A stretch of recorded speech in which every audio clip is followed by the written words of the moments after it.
Écoute l'histoire qui s'appelle Tout en ordre. L'auteur est Christopher Hellegarde aux éditions Les Fourmis Rouges.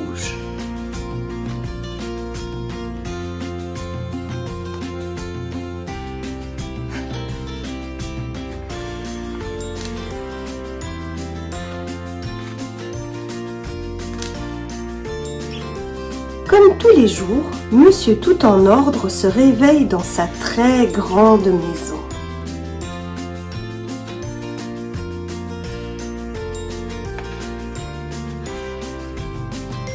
Il s'installe dans sa cuisine pour prendre son petit déjeuner. Un jus d'orange fraîchement pressé, quelques céréales et puis du lait. Mince! Le lait a débordé! Il y en a partout! Ce n'est pas grave, car Monsieur Tout en ordre est équipé d'appareils ménagers dernier cri, au top de la technologie. La tache de lait est donc épongée en quelques secondes. Mais Monsieur Tout en ordre en profite pour nettoyer le reste de la cuisine.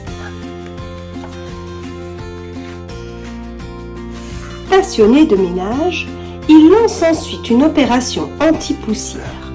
Il part à l'assaut du salon, puis de la bibliothèque, sans oublier la chambre, la salle de bain et le reste de la maison.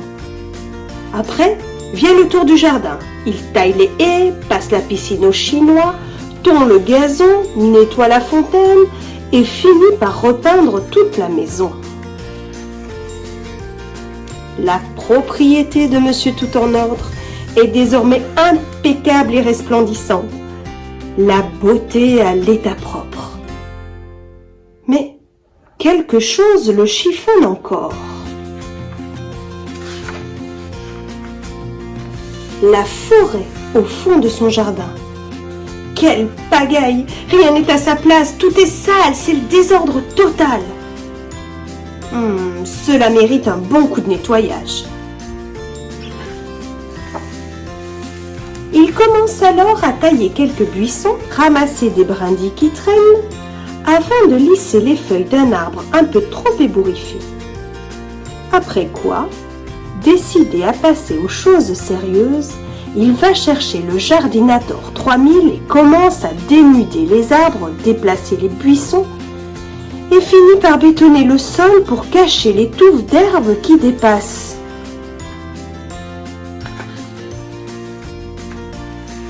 Quelle belle journée bien productive! Bravo, Monsieur Tout en ordre!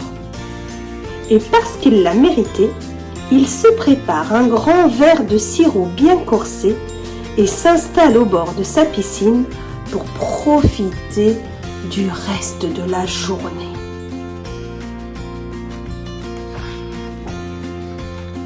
Mais aussitôt, un groupe d'animaux en colère envahit sa table. « Où est passée ma toile ?» s'exclame une petite araignée. « Pourquoi le sol est si dur ?» se plaint un ver de terre. « Rendez-nous notre forêt !» crient les animaux en chœur. Quelle bêtise! Dans son élan de propreté, Monsieur Tout en ordre n'a pas remarqué que la forêt était habitée. Il réalise son erreur et plein d'ardeur, se dépêche de réparer les dégâts. Le béton est brisé afin que les vers de terre puissent librement sortir du sol. Les buissons replacés pour que les chenilles puissent s'y transformer en papillons. Les branches et les feuilles des arbres raccrochées afin que la forêt reste bien fraîche et ombragée pour les moustiques. Les fleurs sont replantées pour que les abeilles puissent les butiner. Les feuilles et les brindilles redistribuées afin que les fourmis puissent entretenir leur fourmilière. Et le festin si parfumé des mouches est remis à sa place. La forêt a maintenant retrouvé son aspect initial et Monsieur Tout en ordre comprend enfin que la forêt, elle a un ordre bien à elle. Il y règne un équilibre presque invisible, mais très important pour tous. Il redécouvre la forêt d'un nouvel œil. Qu'elle est belle!